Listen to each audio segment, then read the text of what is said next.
I'm Susan McNeil, a writer and filmmaker. Welcome back to my vlog. As I've mentioned in my earlier videos, I recently returned to my country of birth, Nigeria, and the transitioning back has been something. It has prompted a lot of the topics I cover in my vlogs, like today's topic, the female virginity. So the female virginity is still a big deal in most countries around the world, unfortunately, and Nigeria included. So I did grow up here. I went to part of my high school in here.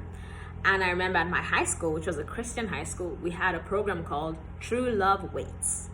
And while the heart of the program wasn't wrong, as an adult, I realized a lot of the message, especially the emphasis they put on girls, was a bit archaic and the wrong message, frankly, to teach young girls.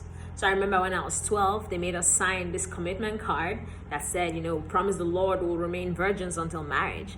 And at 12, I had no idea what sex was. So I'm like, I didn't want to sign. And then the counselor, when the program was over, was like, okay, for those of you that signed, you're free to go. For those of you that didn't sign, stay behind. And I was like, okay, no. So I quickly signed.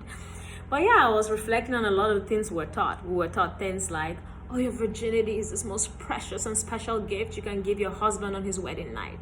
And I'm like, so what's his precious and special gift to me? His penis? And then we're also taught things like, oh, your husband will respect you more. And I'm like, why will I be marrying a man who doesn't respect me?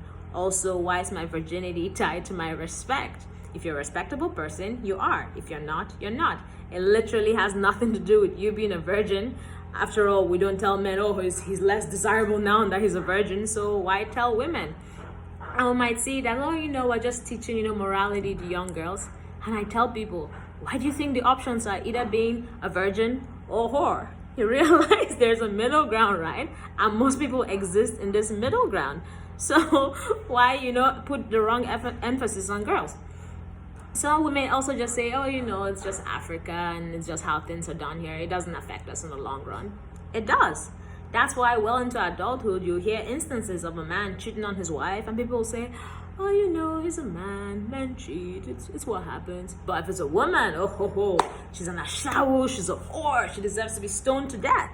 And even if no one physically hurts her, she's shamed, she's shunned by society, and it's like, why? It's the exact same act. So why, the double standard?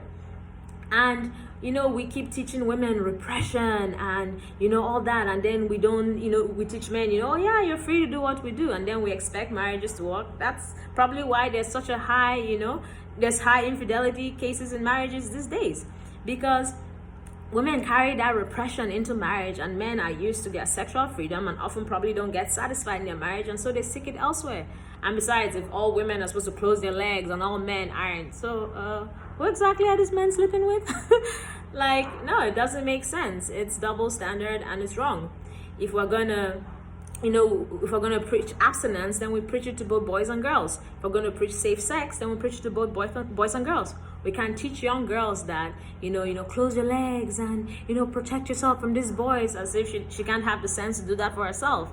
And no, it's not an entirely good message. We should also teach young boys to respect girls and see them as more than just sex objects. Because at the end of the day, people, there's just two species on this earth, male and female, created equally in the eyes of the Lord. So we can't put pressure on one gender and not on the other gender. That's why there's a disarray in society and things just cannot work that way.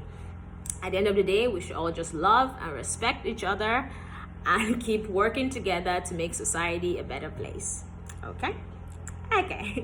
That's all for today. I'll see you next time. Bye.